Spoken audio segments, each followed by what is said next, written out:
Oh yeah, this is another In California. crazy part about this as well. One billionaire couple owns almost all the water in California. In 1994, the Resnick secretly seized control of California's public water supply. Now their companies use 150 billion gallons every year, while working class people suffer under drought conditions. Californians suffer through unprecedented drought. Oh damn! A second thought. Let's watch this. The billionaires who own your water. Billionaire couple owns a massive share of the state's water system, seized in a series of secretive meetings 2 decades ago.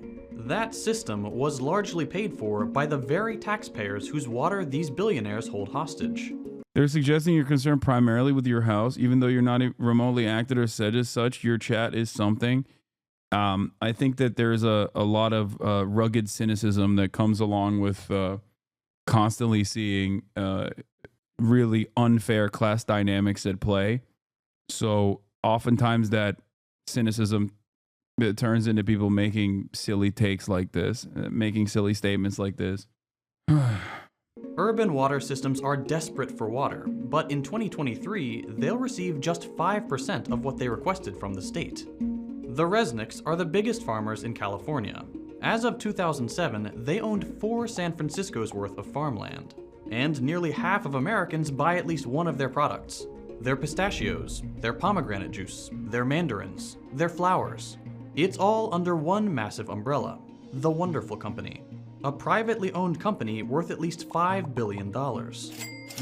Excuse me, they're named the Wonderful Company, so obviously it can't be a horrifying dystopia. Like, they're not named the Evil Company. Duh. Majority owners, the Resnicks, are worth at least $8 billion. How were they able to take over such a large percentage of what should be a shared public resource? This is The Classroom from More Perfect Union, and today we're looking at how the Resnicks got rich.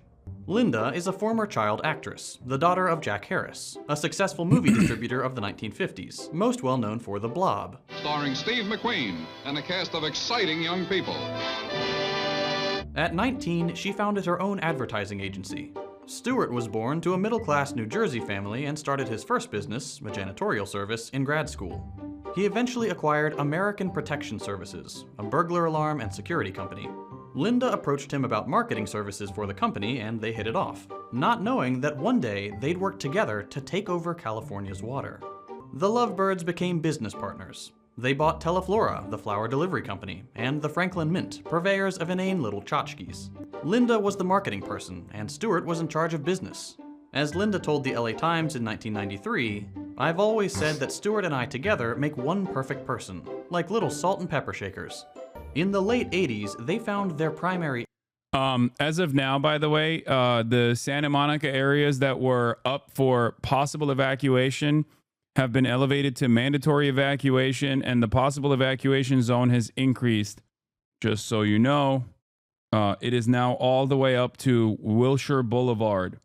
If you are living in the, if you're living anywhere near Santa Monica, okay, if you're living anywhere near Santa Monica, all the way up to Wilshire Boulevard, you are now in the potential evacuation zone. If you're living past Montana Avenue, you are now in the mandatory evacuation zone.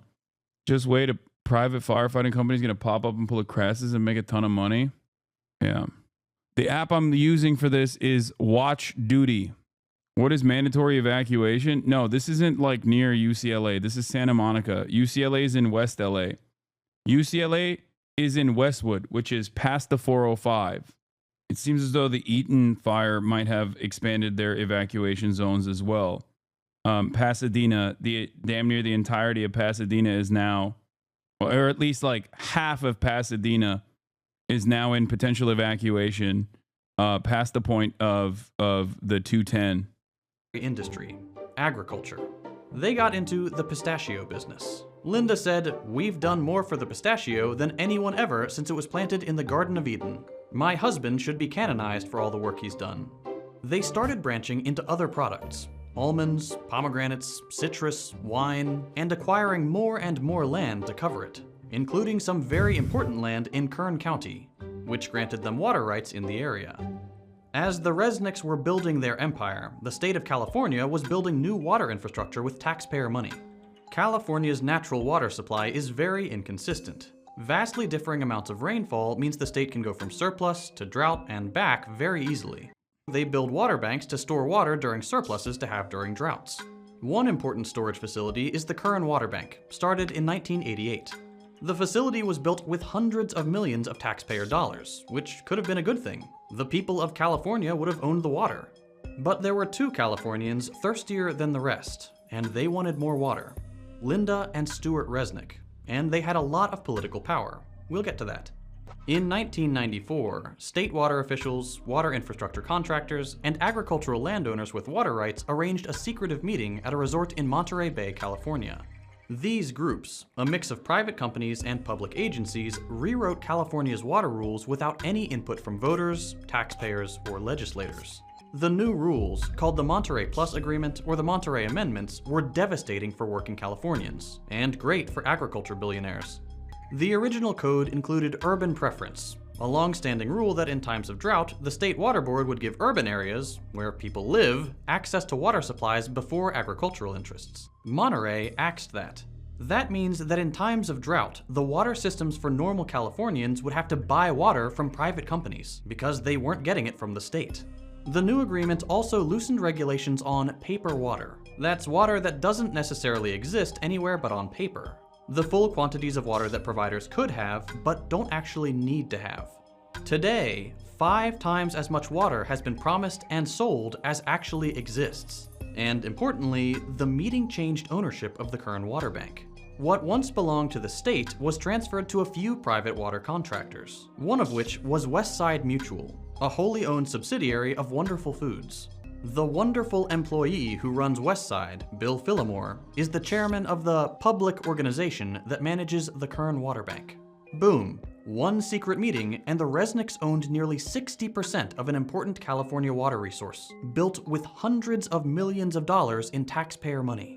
The new ownership, combined with the rules on paper and surplus water, meant that during times of drought, the Resnicks could sell Kern water back to the state water systems. They took Californian taxpayers' water and sold it back to them, both literally as the water.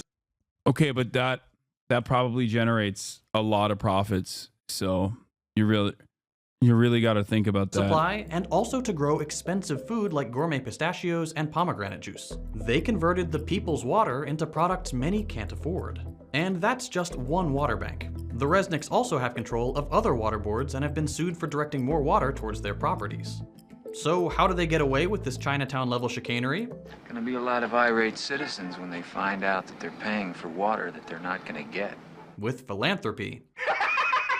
The Resnicks donate millions of dollars to politicians and research institutions, which help them secure control over water systems, and even get more water and more taxpayer funding. One important project is the proposed California Delta Tunnel, a taxpayer-funded project which would send water from Northern California to Central, where the Resnicks farms are. They've spent hundreds of thousands of dollars on state and federal legislation and politicians who support the tunnel project. But their favorite politician is Senator Dianne Feinstein. You come in here and you say it has to be my way or the highway. Chair of the Energy and Water Subcommittee. She's a close personal friend of the Resnicks, Well, now she's attending dead. their holiday parties in Aspen and maintaining their financial interests. A quick look through the bills she's sponsored shows several which would direct money to Kern-adjacent water projects. The Resnicks even ask her for things directly. When a pesky study about endangering salmon and shad fisheries threatened the Delta Tunnel, Stewart wrote a letter to Feinstein demanding a new study. She immediately forwarded it to the Obama administration, who agreed to spend $750,000 on a new study. It returned the same results as the first one. Can't buy science. But the Resnicks have tried. They are among the top donors to the University of California system, with their donations focusing on agricultural and ecological studies. The Resnicks have basically bought entire departments who put out studies on how water systems should be managed, and where funding should go. That leads to even more federal and state taxpayer dollars being used to fix up what the Resnicks profit off of. This is all bad for California, even in a capitalistic sense. Agriculture uses 80% of California's water, but only represents 2% of its GDP. The Resnicks' water monopoly is just one way their quest for wealth hurts the rest of us. They allegedly lobby for increased tensions with Iran to keep embargoes on superior Iranian pistachios. Their giant crops lead to monocultures which kill important pollinators. They siphon taxpayer dollars into the company town charter schools they own, set up to train children to work for their farms. And of course, like any company of this size, they exploit their workers. We need to treat... Okay, but the GDP.